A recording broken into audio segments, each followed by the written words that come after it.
About the religious texts of Buddhism. The teachings of Mahatma Buddha, they are collected in three pitakas, or it is also known as three baskets. These are Vinay Pitaka, Sutta Pitaka, and Abhidhamma Pitaka. In this, we can see the teachings of, or we can read about the teachings of Mahatma Buddha. Now, the stories of Mahatma Buddha's birth and the previous life, they are written in Jatkas. Okay, they are the Jatka tales in which we can read about the stories of Buddha's birth and his previous life. Now, let us see about sects. Okay, during the rule of ruler Kanishka, Buddhism was already divided into two separate sects. One was Hinayana and the other was Mahayana. Now let us see what is the difference between Hinayana and Mahayana. Now the people who followed Buddha's teaching strictly, they belong to Hinayana.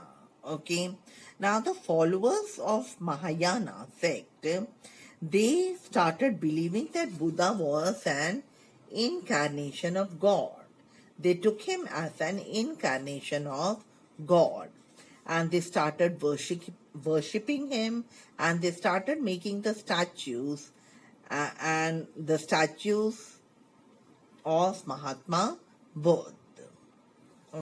Now children, we are learning about the spread of Buddhism. The first reason why it became very popular was royal patronage. Okay. Now children, this religion, it spread to Tibet, China, Central Asia and Southeast Asia. It was in the 3rd century BC that Emperor Ashoka, who was a very powerful ruler, he became a patron of Buddhism. He spread it in India also, and he sent his missionaries in Sri Lanka. Now, Ashoka, even his children, son and daughter, son Mahendra and daughter Sanghamitra, they also went far off places in order to spread Buddhism. Other than Ashoka, Kanishka also was a ruler who spread Buddhism to China, Korea and Japan. The second reason why it became very popular was its simplicity.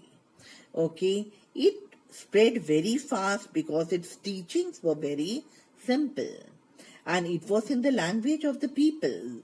That was the Prakrit language, which was easily understood by the local people or the common people.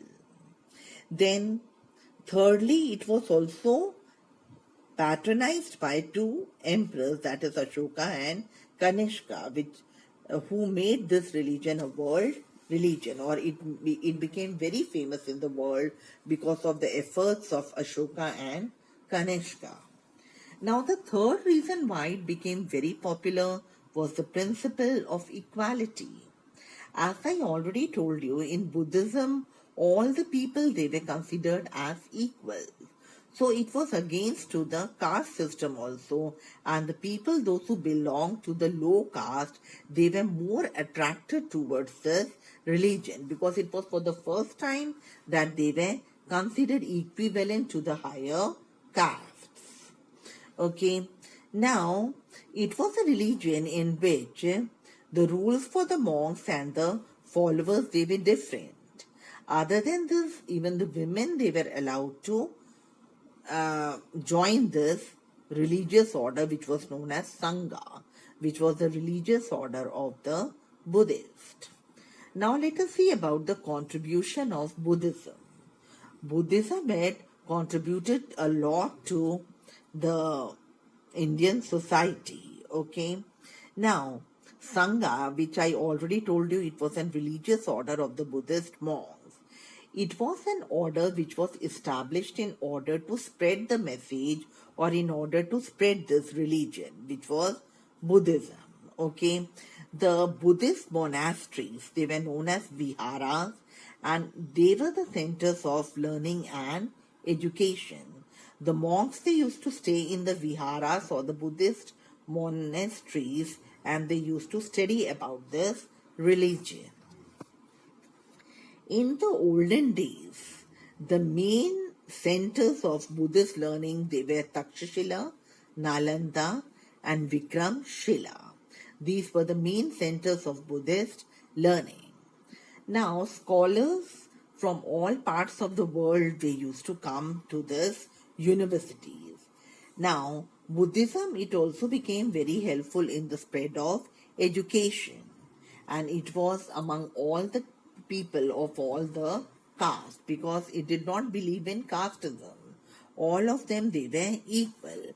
And slowly what happened, Buddhism, it became a way of life, because more and more people adopted it and they practiced it. Okay. Now, if we see in the field of art and architecture, the Buddhism, it contributed a lot.